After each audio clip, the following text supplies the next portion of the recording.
Aujourd'hui, dans le Vélo Geek Podcast, on se fait un peu plaisir et on fait vraiment une analyse de l'équipement utilisé par les pros World Tour en 2024. Moi et Alex, on avait vraiment beaucoup à dire sur le sujet, c'est pour ça que même cette discussion va être séparée en deux parties, donc manquez pas la partie 2 la semaine prochaine. Aujourd'hui, on regarde principalement les grandes tendances techniques en 2024 chez les pros. Est-ce que Van Rysel va vraiment faire autant de vagues que plusieurs le croient? Que signifie la disparition de Campagnolo au niveau du World Tour? Et est-ce qu'on assiste à la fin des pneus 700 par 25C chez les pros? Tout ça et bien plus, bienvenue dans le Vélo Geek Podcast. Vélo Geek est présenté par Martin Turgeon Service Cycliste, le studio spécialisé en positionnement et ergonomie cycliste situé à Mont-Tremblant. Pour venir me voir en consultation, prenez rendez-vous au mt-servicecycliste.com. Vélo Geek est également propulsé par Vélomag, le magazine cycliste numéro 1 au Québec, disponible en format papier partout au Québec et en format numérique partout dans le monde. Pour vous abonner, consultez levélomag.com.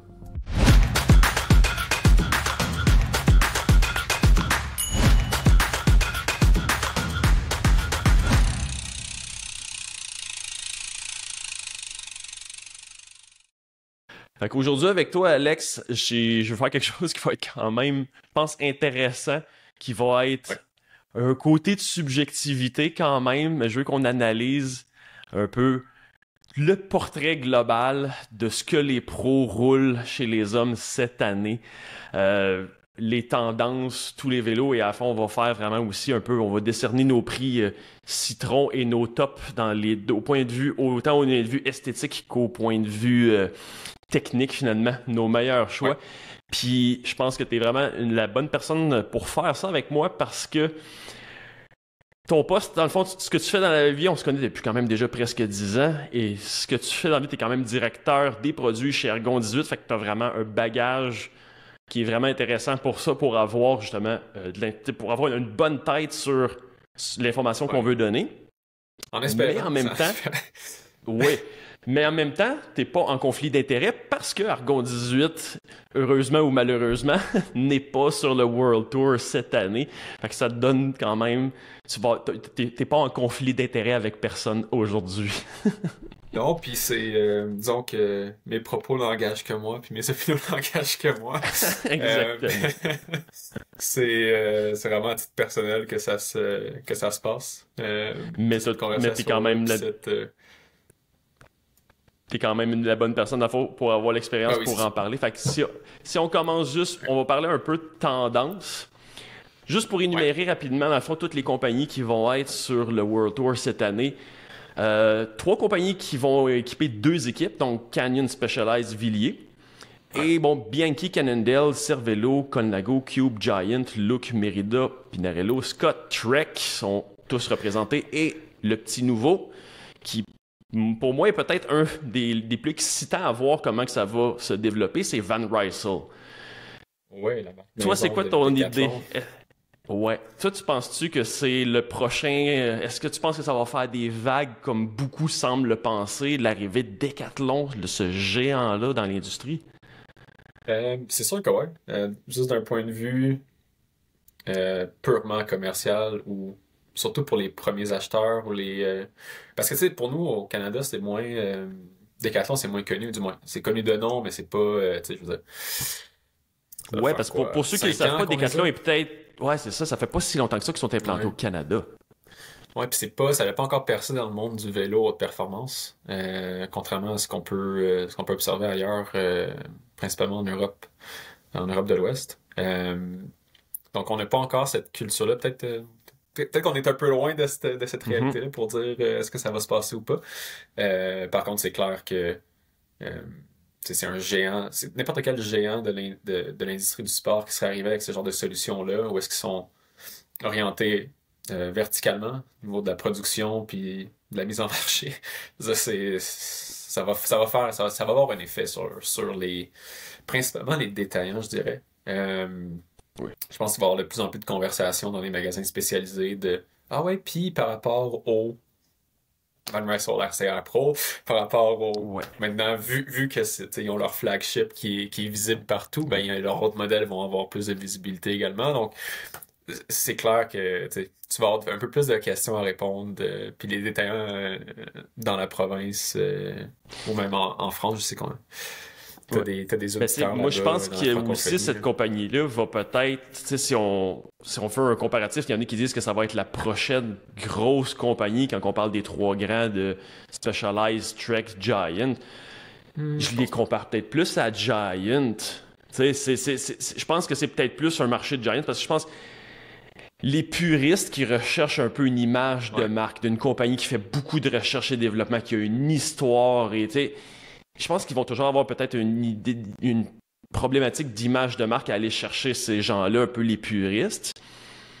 Mais la clientèle comme Giant, qui fait des très très bons produits, mais bon, il y a personne qui nécessairement est Ouais. amoureux de la marque Giant comme peut l'être de Specialized ou Trek.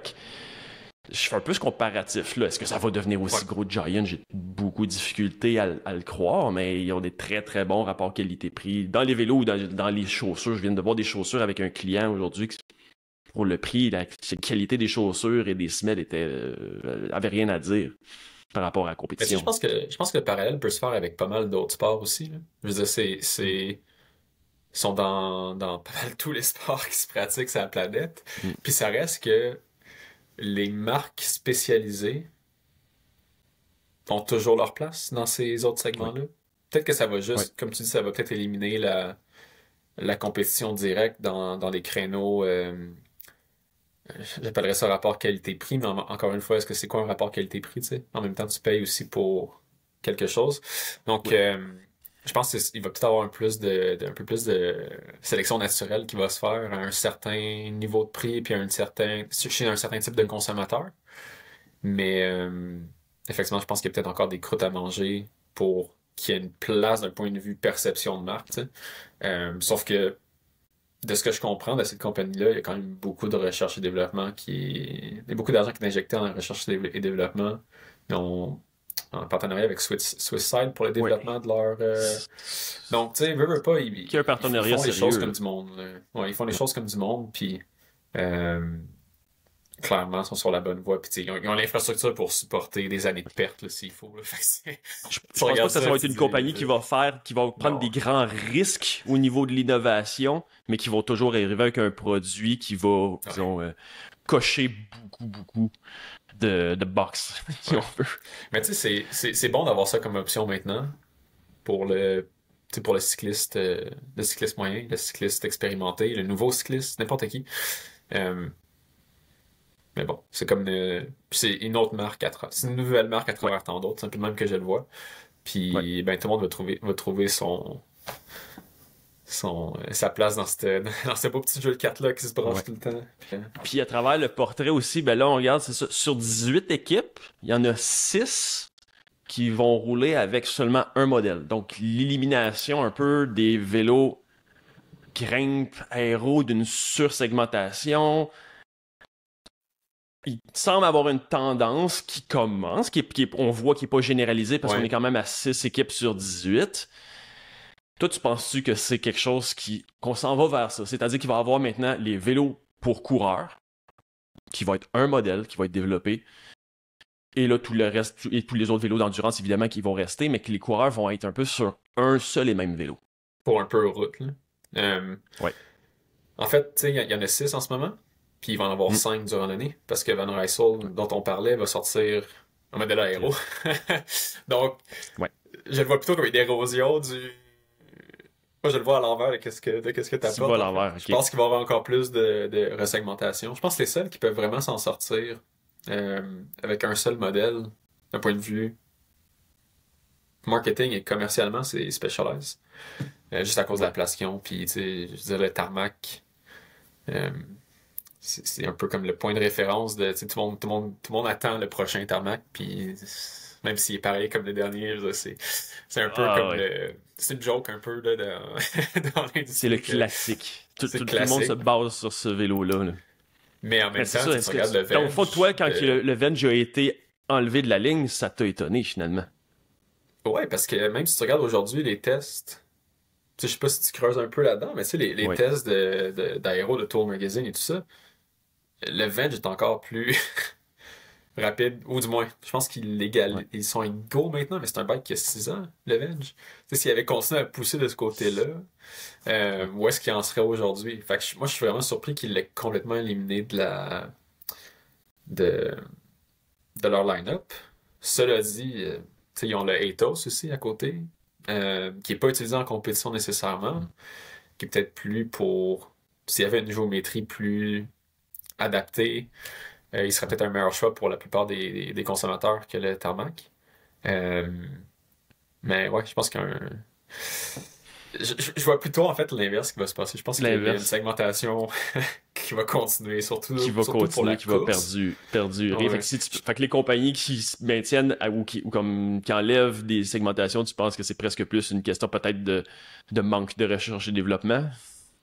Ouais, ou c'est de l'allocation de ressources, tu sais. Fait que quand tu fais ça, tu fais pas d'autre chose. Fait que, Ouais. ou ben, sinon, mettons, si tu regardes Conago, dans euh, les six équipes qui roulent avec seulement une option de vélo en 2024, il y a le Conago, il y a le de UAE. Mais tu sais, ils ont Oui. d'autres vélos dans leur offre qui pourraient facilement être roulés au niveau World Tour. Sauf que tu sais, la série C 68, c'est pas faite pour un coureur, c'est une œuvre d'art, tu sais. Fait que c'est pas le même type de choix de consommation. T'achètes ça pour quasiment l'avoir sur ton mur. Le- donc, mais tu sais, Colnago, c'est pas une marque qui va avoir deux vélos de course nécessairement, c'est pas ça leur Non. marché. Ils vendent pas à un coureur, ils vendent à quelqu'un qui a des moyens par-dessus. les- Ouais, mais moi, qui sait plus quoi faire avec l'hypothèse son que argent, j'ai tu sais. aussi, Ouais. c'est que peut-être qu'ils mettent moins de ressources, ils veulent faire un seul vélo parce que, et ça que je pense à la limite c'est une bonne chose, je pense qu'il y a peut-être moins de vélos de course qui sont vendus au public qu'avant. Ouais. Qui est une Ouais. bonne chose à mon avis parce que je pense que la majorité des monsieur, madame, tout le monde ne devrait pas nécessairement rouler avec ce type de vélo-là qui est très spécifique pour les coureurs. Il y a peut-être trop de personnes normales, si on veut, qui roulent avec ces vélos-là. Ça peut peut-être justement faire diluer un peu c'est comme qu'ils en vendent moins. Ça, pour certaines compagnies, ça peut faire comme développer deux vélos pour les coureurs alors qu'on en vend moins au public. Ça peut être un incitatif aussi. Ouais. Ben, ça dépend aussi c'est quoi le futur du vélo de course, right? Parce Mm, que, tu sais, historiquement, un vélo, tu sais, si on remonte, mettons, quand on vendait ensemble en boutique, là, ouais. tu sais, il y avait la différence entre un vélo d'endurance puis un vélo de course, c'était principalement la géométrie parce que au niveau Ouais. de la taille de pneu que tu peux mettre sur ton vélo, c'était limité c'était 28 Par les freins. max dans tous les cas, là, tu sais, c'est les freins qui bloquaient, qui étaient le premier bloquant. Fait que c'est vraiment une question de géo. Puis tu disais, ben voilà, tu vas être plus confortable sur cette géométrie-là. Puis la tendance qu'on voit en ce moment, d'un point de vue géométrique, c'est que les coureurs vont prendre un vélo d'une taille plus petite, de plus en plus, Mm, puis mettre des spacers sous la potence, pour essayer d'aller trouver la bonne position l'équilibre entre ouais. l'avant-arrière sur la selle, être légal avec l'UCI, la limite sous le pédalier. Ouais. Euh, mais pour ça, il faut que ça soit plus haut, parce que sinon le vélo est beaucoup trop agressif. Fait que, est-ce qu'il y a un Mm. retour vers une géométrie plus haute à l'avant, même sur les vélos de course? Peut-être. Puis si c'est dans cette direction-là qu'on s'en va, ben, un client qui serait sur la bonne taille de vélo, avec le bon stack, ben, si t'as la place pour mettre des 32, des 34, est-ce que tu as C'est ça qu'on besoin s'en va d'avoir un vers. bike endurance? Fait que c'est. Tu sais, moi, je pense que toute cette question-là peut être flippée à l'envers à chaque fois. Absolument. Parce que. T'as raison. Puis c'est vraiment de voir comme c'est quoi que les choix que l'industrie va faire, puis c'est quoi que les Mm. choix des équipes pro, tu sais, en termes d'équipements utilisés en compétition pour, tu sais, de la validation, ou juste. Est-ce que c'est parce que c'est ça qui est le plus rapide? Moi, je suis vraiment curieux de voir où est-ce que ça s'en va dans, dans le, dans le futur à court terme, je te dirais. Ouais. Je sais pas ce que tu en penses Ben, de ce point-là, parce que c'est. c'est vrai, puis tu me ramènes, puis c'est des excellents points que j'avais pas nécessairement des fois toujours pensé parce que tu me donnes des exemples, puis je pense que le meilleur exemple qui me sortira en tête serait comme Cannondale de Super Six, qui Ouais, a une exact. Ouais. géométrie qui Ouais. est très accessible. Ouais. Puis on parlait justement, oui, c'est une compagnie qu'on disait, bon, aéro et non est régulier. Techniquement, Non, il y a 6, ces t'sais. deux vélos-là. Mais Ouais. la réalité, c'est que moi, le System 6, qui est le vélo aéro, de mémoire, je l'ai pas vu souvent. Il utilise presque Mhm. juste le Super 6 maintenant, beaucoup plus. Puis oui, une géométrie beaucoup plus accessible avec des 34 mm de pneus. Fait qu'effectivement, ça devient beaucoup plus accessible En fait, pour les autres. tu vois, comme le System 6, pis ce genre de vélo-là, surtout les vélos Mm. aéros, je pense que de plus en plus ils vont être utilisés pour optimiser juste le terme en anglais, le race winning moment. Ouais, Donc, tu sais, le moment décisif, en fait. ouais. C'est, puis de plus en plus, c'est ça qu'on va voir, de la spécialisation pour les moments décisifs dans la Mm. course. Donc, euh, mettons l'an passé, Ben Healy, qui avait Ouais. gagné une coupe de classique italienne en début de saison, euh, pas en début de saison, ouais, c'est ça. Je me rappelle plus de ça. J'ai...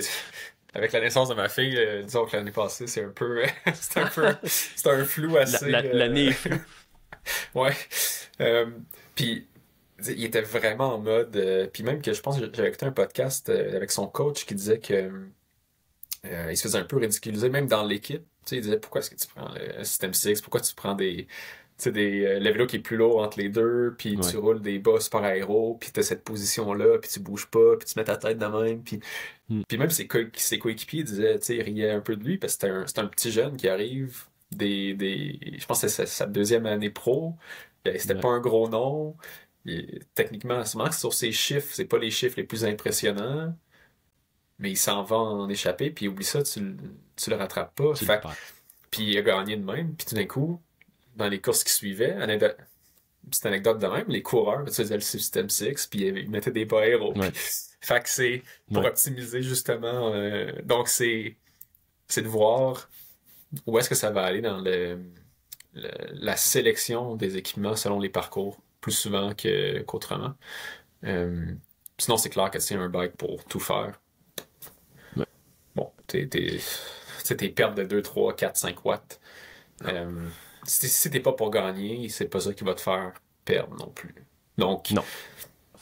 mais pour ceux qui doivent gagner, ça peut faire la différence. Donc, Ben, ouais. les moments décisifs, c'est souvent ça. Ouais. Souvent, je pense que les gens regardent les choix des équipements des pros et se disent si les pros ont utilisé ça, c'est parce que c'est mieux. Mais la Ouais. réalité, puis ça, je vois ça même plus souvent dans, disons, les classements généraux, ils se disent, ben, regarde, tel coureur a utilisé des roues qui étaient pas si profilées que ça, donc Ouais. les roues profilées, ça doit pas marcher tant que ça. La réalité, c'est que ce choix-là a été fait en fonction de l'attaque qu'il croyait faire quand ça allait être Exact. du 15% plus loin. Si ça Exactement. avait été un échappé de tout ça, le choix d'équipement n'aurait pas été le même. Donc, le meilleur choix qui serait le plus rapide sur toute la distance n'est pas nécessairement le meilleur choix pour ce coureur-là qui se fait amener jusqu'au moment de l'attaque décisive. Fait que Ouais. des fois, c'est ça qui amène une différence.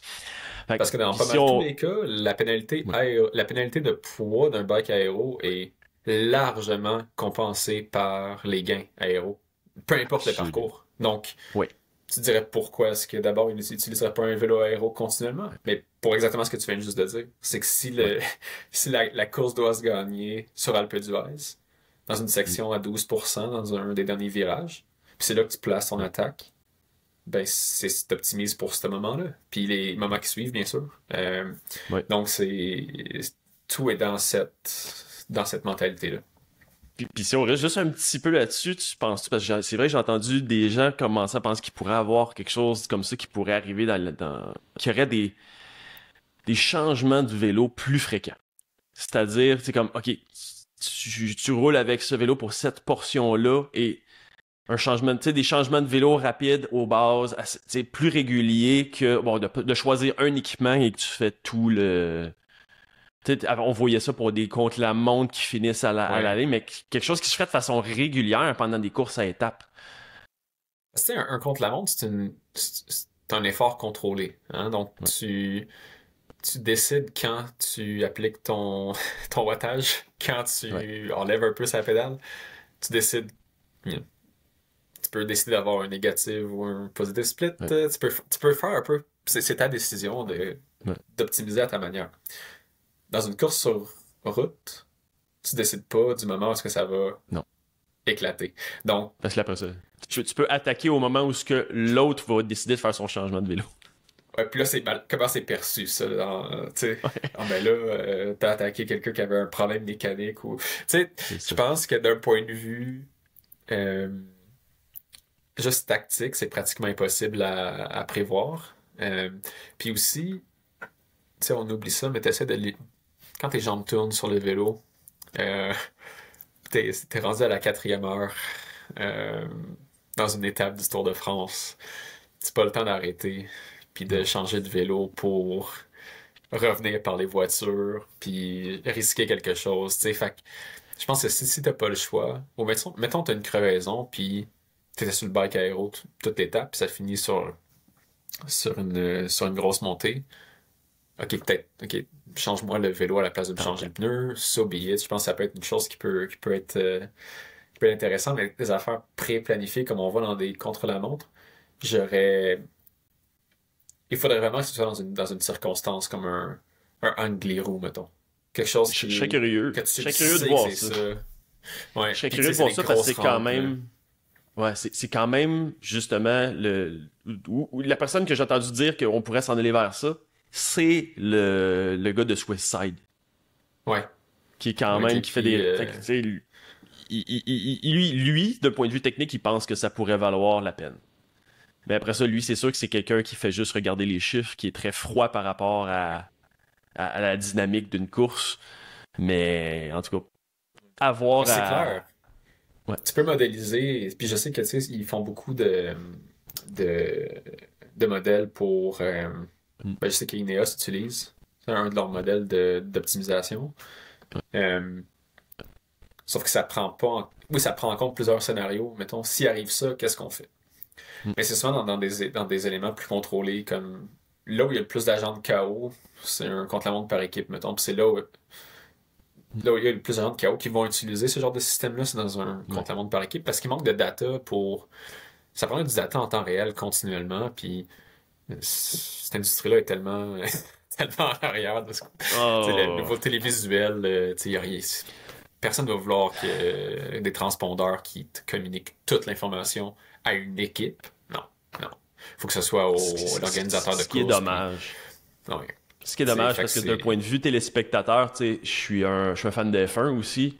Puis je regarde des courses, je me dis, le cycliste pourrait tellement gagner à s'inspirer de ce que la F1 fait présentement. Ouais. Ouais. Non, Bon, fait que si on regarde si on regarde dans les autres tendances finalement, Ouais. au niveau des transmissions, 15 équipes sur Shimano sur 18. Ça veut pas dire que Shimano commandite 15 équipes, parce que peut-être que plusieurs gens ne le savent pas, mais beaucoup d'équipes paient pour leur transmission. Ils ne sont pas tous commandités. Je dirais, en général, souvent, ceux qui sont réellement commandités par Shimano, c'est les équipes qui vont aussi avoir les roues Shimano, comme Ineos ou quoi que ce soit. 3 sur SRAM. Et pour la première fois, probablement de l'histoire, L'histoire. probablement, avec l'histoire de Campagnolo, c'est probablement de l'histoire du cyclisme. Ouais. Campagnolo qui est complètement absent du World Tour cette année. Toi, est-ce que tu pleures le départ de Campagnolo? Ben, c'est clair, tu sais, il y a un petit côté sentimental, mettons. Tu sais, jamais j'ai aimé l'utilisation de leurs produits. Personnellement, j'ai jamais apprécié le feeling Campi. Mais ça reste que c'est une compagnie qui est iconique puis qui a toujours été là. Puis qui a innové Mais, beaucoup à ses débuts. Hein. Donc, ouais. tu sais, on oublie que l'industrie doit beaucoup à Campagnolo. Euh, Par contre, depuis quelques années, on dirait que c'est stagnant, tu sais, un petit peu. Ou du moins que c'est pas, ça s'adresse pas au commun des mortels. Tu sais, ils sont allés dans une autre stratosphère. Puis, Ben, je c'est suis que pas moi, surpris. on dirait la comparaison, on dirait que je trouve que Campagnolo est devenu le Louis Vuitton du cyclisme. Ouais, C'est-à-dire que c'est des très bons produits. Moi, j'ai rien contre le produit. Ils font des très bons produits, tout comme les autres. Mais ils sont de plus en plus positionnés. Finalement, on voit maintenant les seules choses qu'on voit du Campagnolo, on dirait présentement, c'est tous les vélos sur mesure. On les voit dans les salons de vélos sur mesure, des vélos d'artisans, des personnes justement qui vont avoir beaucoup d'argent, qui vont vouloir avoir quelque chose de différent, qui voudront pas simplement rouler les transmissions SRAM et Shimano comme la masse finalement. Donc il y a un marché pour ça définitivement. Après ça, d'un point de vue fonctionnel, je dis toujours, ben oui, puis bon, une question aussi d'image de marque encore là.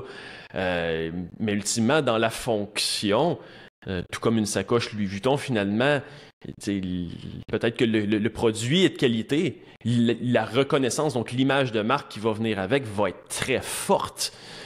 Mais ultimement, d'un point de vue fonction, elle n'a pas vraiment rien à apporter de plus finalement. Donc c'est beaucoup une question d'image. Ouais, c'est vraiment. Tu m'as mis le doigt dessus, tu sais, c'est. Qu'est-ce qui. Tu sais, qu'est-ce qui a été innovant depuis quelques années? Pas grand-chose, en plus à la remorque un petit peu.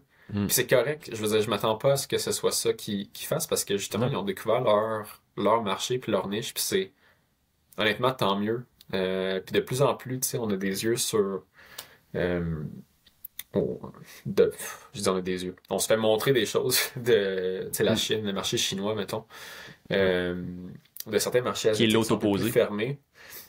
En fait, tu sais, on pourrait penser, mettons, que toutes les brands dont on en a parlé, comme les L2 et tout ça, qui feraient fureur en Chine, mais dans le vélo de route, Campagnolo, en fait, c'était une marque italienne. Un vélo italien avec un Campagnolo, ça va se vendre comme ça. Fait que, euh, c'est c'est souvent que, tu sais, on les voit, ils sont pas dans notre réalité, mais quand tu vas dans un autre type de marché puis un autre type de clientèle, c'est le produit le plus prisé. Fait que, mais c'est juste que ça marche plus avec ou du moins. C'est que c'est purement une opinion personnelle, ça l'histoire de marche plus avec le Pro Campagnolo. Tour. Non. C'est tout l'histoire. Puis je pense que où ce qu'ils sont présentement, c'est qu'il y a beaucoup de personnes qui aiment l'héritage de Campagnolo et tout ce qu'ils ont apporté au sport. Puis je le renie pas absolument. Justement, ils ont tellement apporté au sport. Mais où Campagnolo est présentement en 2024 n'est pas au même endroit que ce qu'il était il y a 10 ans. Donc, si on reste accroché au passé, oui, mais le Campagnolo est comme plus dans la même sphère, finalement, pour moi. Là. Ouais, puis c'est correct, comme ça. Comme c'est des la choix qui les réalité ont aussi. La réalité, en Europe, c'est peut-être différent aussi, mais nous, de notre point de vue au Québec, depuis combien d'années Campagnolo est absent totalement du marché. Les boutiques, quand je travaillais en boutique, si on avait à peine des chaînes pour toutes les pièces qu'on pouvait avoir de SRAM et de Shimano, les chaînes Campagnolo, les 2 ou 3 chaînes Campagnolo qui prenaient la poussière parce qu'on n'en voit presque pas. Fait on a peut-être un biais par rapport au marché ici canadien qui Campagnolo est presque absent sauf sur les vélos Marinoni. En Europe, c'est peut-être différent. Ouais, non, c'est clair que c'est pas les mêmes genres de ports de marché. Et puis, clairement, cette conversation-là, on est deux gars du Québec.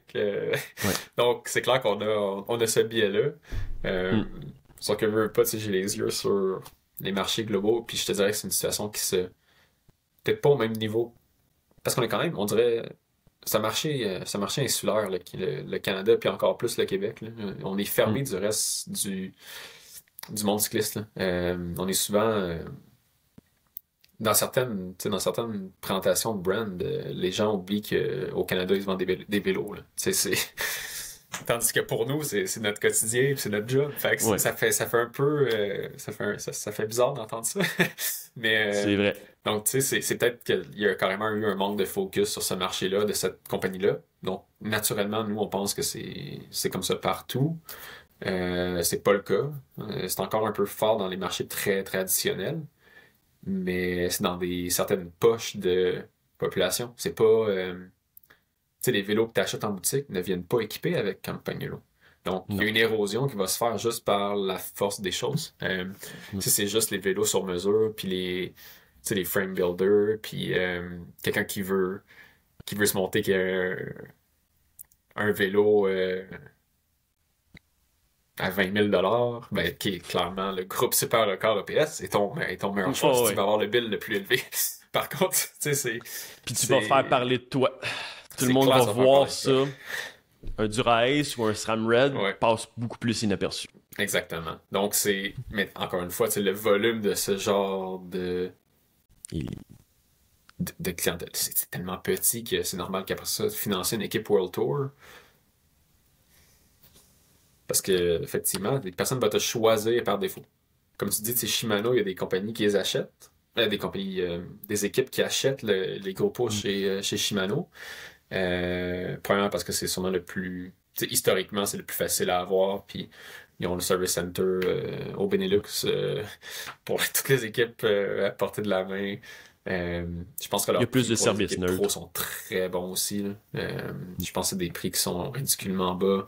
Euh, c'est plus... C'est juste... Il y a juste plus de pièces disponibles dans le marché. Euh, Puis de manière générale, ils sont moins fermés. Leur écosystème est moins fermé. Fait que tu peux mettre un autre type de crank. Tu peux mettre, euh, comme mettons, on voit avec l'équipe UAE, ils mettent Ouais. les voyons, les plateaux. Je cherche mes mots en français.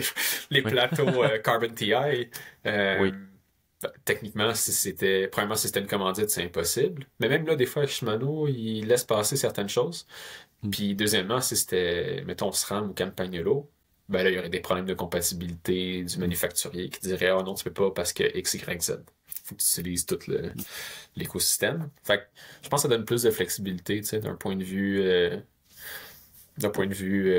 arrangement groupe 7 quand tu vas avec Shimano. Ouais. Par contre, je suis très surpris qu'il y ait juste 3 SRAM. Ouais. Mais je lève mon chapeau à leur équipe marketing. Je pense qu'ils ont pris les 3 bonnes équipes.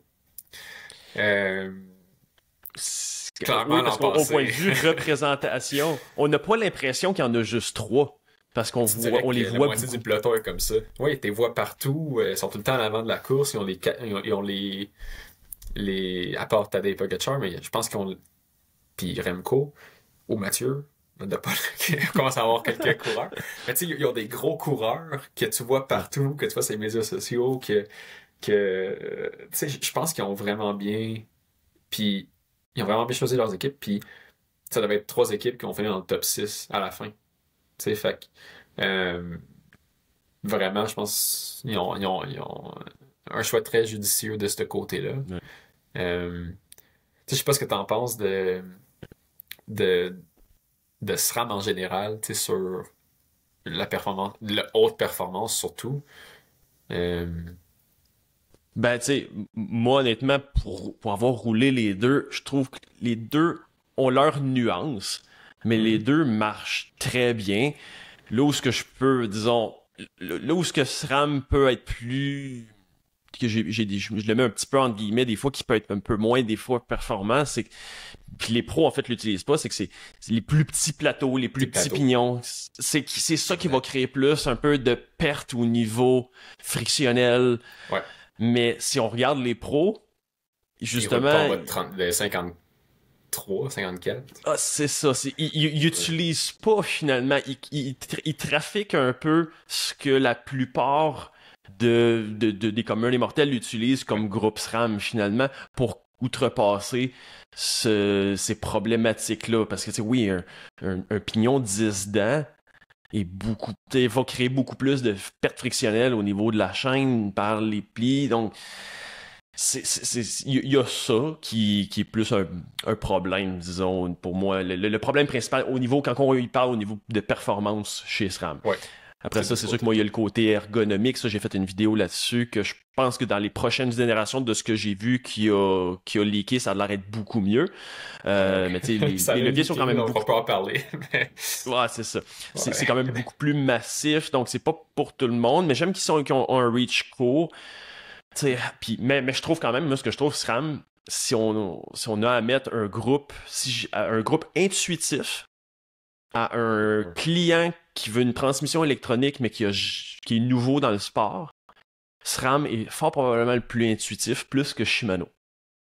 Ouais, puis c'est drôle que tu dises ça parce que euh, j'essayais de me remettre dans la peau de Mm. quelqu'un qui arrive sur un vélo pour la première fois, puis de me dire, c'est tellement niaiseux d'avoir Inversé. surtout en électronique maintenant, d'avoir 2 pitons indépendants de chaque côté qui sont gros comme pas. Ben là, Ouais. la nouvelle génération des deux est quand même mieux. Ouais.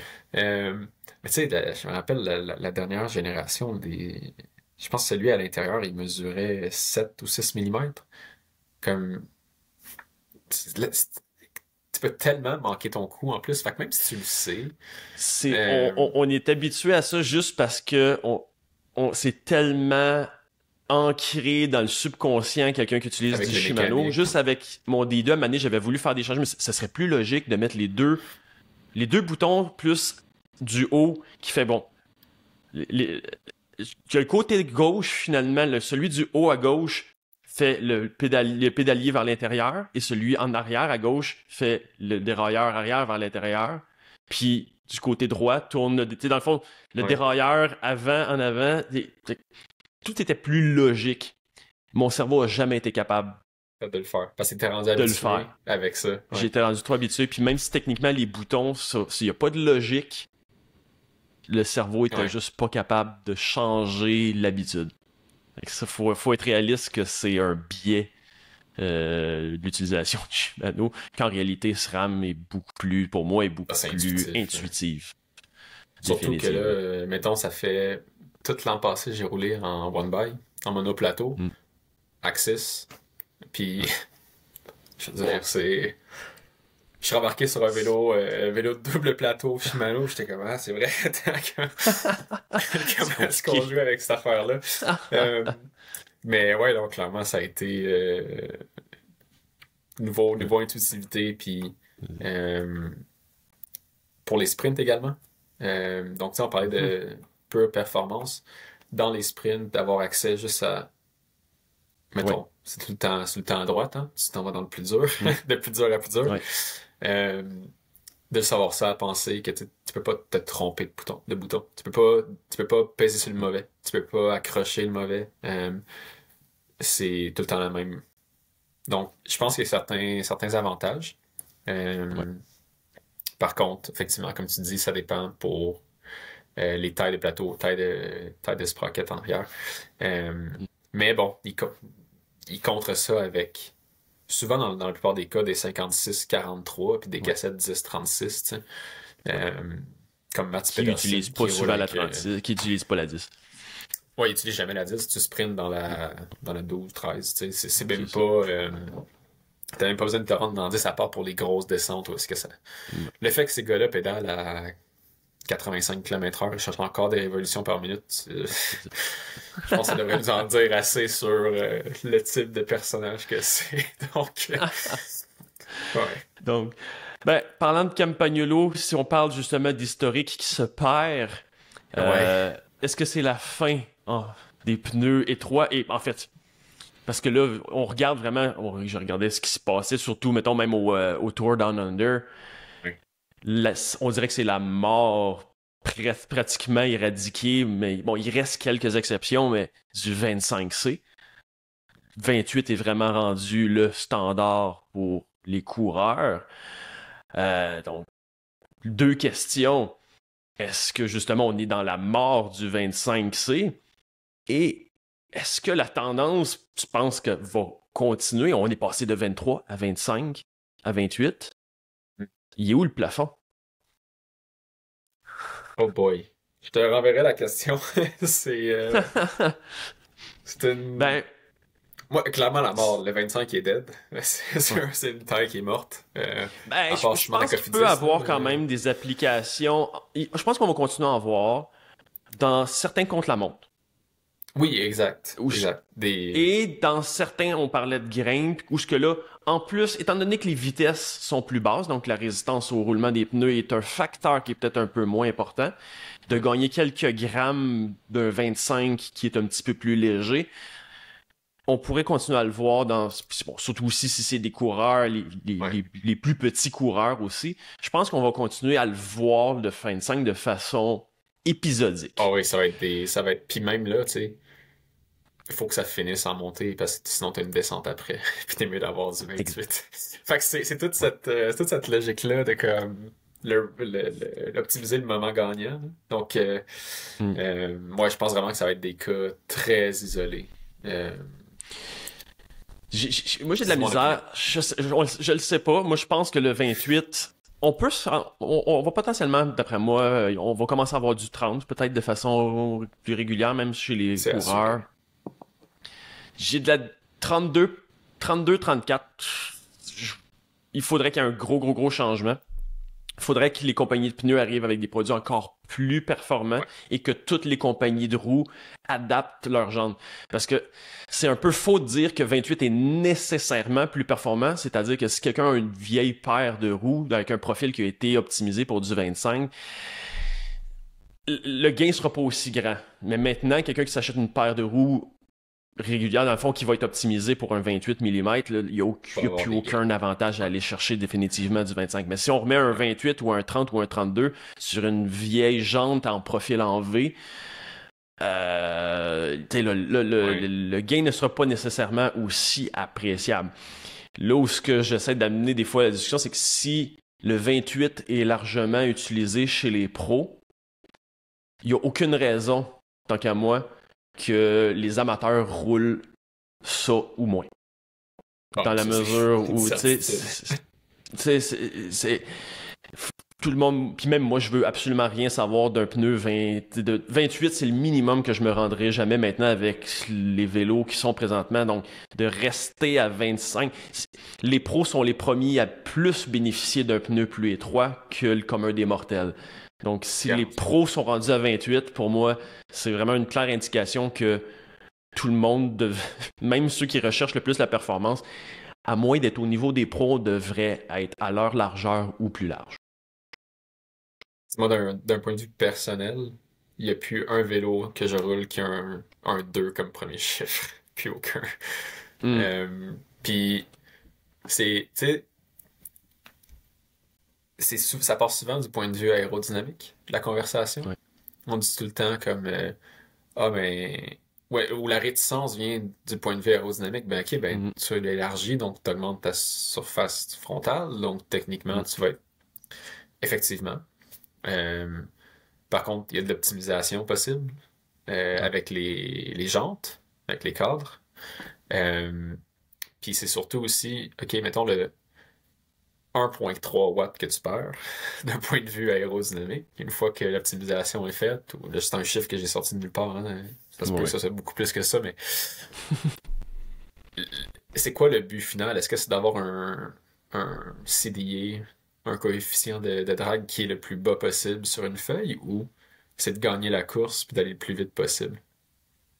Le but, c'est d'aller Ah, le plus vite possible. Puis, c'est vraiment, tout devrait être pensé en termes de vitesse, puis en termes de gain réel à l'extérieur, et non pas juste, ah ben en soufflerie, tel système est plus rapide. Ouais, mais applique-y une résistance de roulement, applique-y un contrôle en descente, dans une descente euh, de col qui va durer 12 minutes. hmm.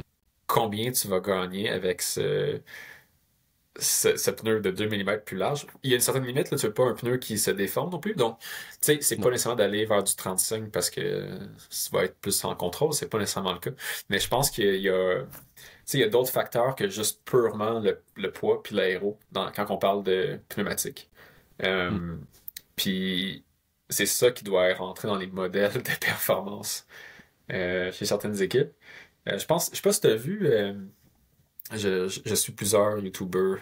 surtout euh, aux États-Unis, en France, Angleterre. Puis NorCal Cyclist, qui a Je l'ai fait un vu. test sur la largeur des pneus. Puis Ouais. j'étais le dernier à être surpris. J'imagine, toi, je sais pas, dans les commentaires, j'essaie de Ben, filtrer. Puis surtout, c'est de là que je reviens à ce que je disais que, étant donné que, dans le fond, pour ceux qui l'ont pas vu, c'est que finalement, le 28, il a fait un test entre un 28, 28, 28, 30 et 32 puis 34. 34. 28, 32, Non, 28, 34. 32, 34, ouais. Ouais. C'est ça. Et, mais c'était à des vitesses pas justement. Quand je dis justement que ben, si les pros roulent du 28, on n'a aucune raison de rouler en bas de 28 quand on Mhm. n'est pas un pro. Ben, lui, justement, faisait à des niveaux de puissance Des qui 32, n'étaient pas des 33 pros. km/h. Ouais. Ouais. C'est ça. Et finalement, le 32 était très nettement supérieur au 28. Il y Ouais. avait un peu plus un plateau avec un 34. mais le 34 n'était pas non plus moins performant. Ouais, c'était marginal comme perte de C'est ça. performance.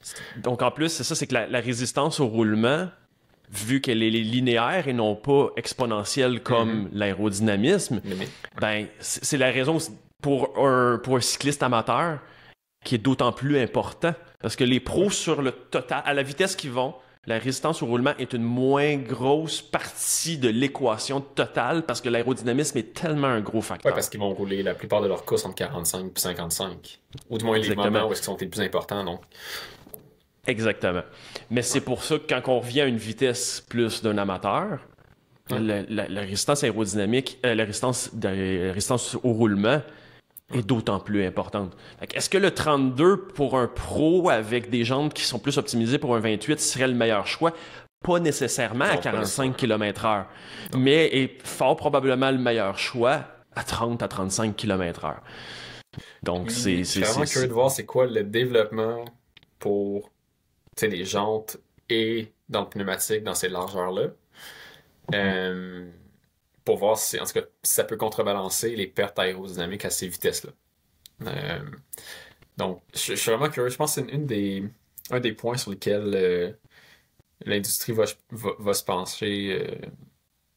Puis ça part déjà des équipes, hein, comme on le voit, UAE qui roule des... Ben, les pneus mesurent 32 au final, là, quand tu les mesures en plus. Oui, même s'il est écrit 28 dessus, il mesure 30 à 32. Il mesure 30. Parce fois. que la jante Envy Oakless de 25 mm a fait que le pneu gonfle comme pas possible. Mais la jante a été pensée pour un pneu de ce type de largeur-là, autour de 30. Donc, c'est de voir aussi jusqu'où ça va aller dans le choix d'équipement. Puis, mais je pense pas qu'on va se rendre à des largeurs. Je peux dire ça, puis dans 3 ans, on va se dire « Ah, c'était bien niaiseux de penser comme ça. » Donc, c'est un peu dangereux de laisser des traces, mais je pense pas qu'on va se rendre à des 35, 36... je pense pas non plus. Je pense qu'on a un peu atteint le 30 va peut-être être un plateau qu'on peut voir pendant une couple d'années. Je pense qu'il serait quand même logique. Pour les coureurs, je le répète, dans des conditions de route quand même assez belles, quoi que ce soit. Mais tu sais, il y a tellement eu de développement au niveau des pneus dans les dernières années. Puis c'est un peu une théorie que j'ai, mais je pense aussi que l'arrivée, puis la popularité des vélos électriques a aussi aidé. Parce que la résistance au roulement... Parce que comment qu'on vend un vélo électrique? Il y a beaucoup de recherches et de développement qui sont faites pour baisser les résistances au roulement dans tous les types de pneus. Ouais. Parce que quand on parle de watts pour un cycliste, ça ne dit pas grand-chose nécessairement à tout le monde. Pour un vélo électrique, c'est que ça va peut-être ajouter que tu vas vendre ton vélo. C'est quoi le facteur numéro 1, vélo électrique? Qu'est-ce que les gens regardent? L'autonomie. L'autonomie, oui. Si tu mets des pneus de basse qualité...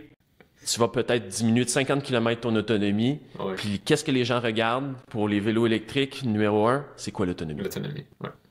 Ouais. Fait que je pense qu'à travers tout ça, il y a beaucoup de recherches et développements qui sont faites dans les pneus en général, qui réussissent à bénéficier. Qui sont plus...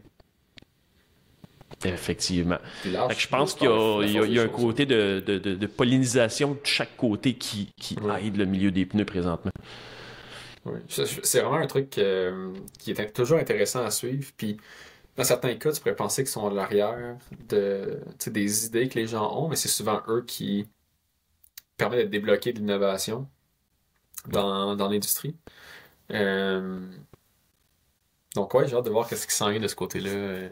Puis, qu'est-ce que les pros... de voir les tendances en 2024, on verra s'il y a plus d'équipes qui mettent des pneus avec un 3 en avant.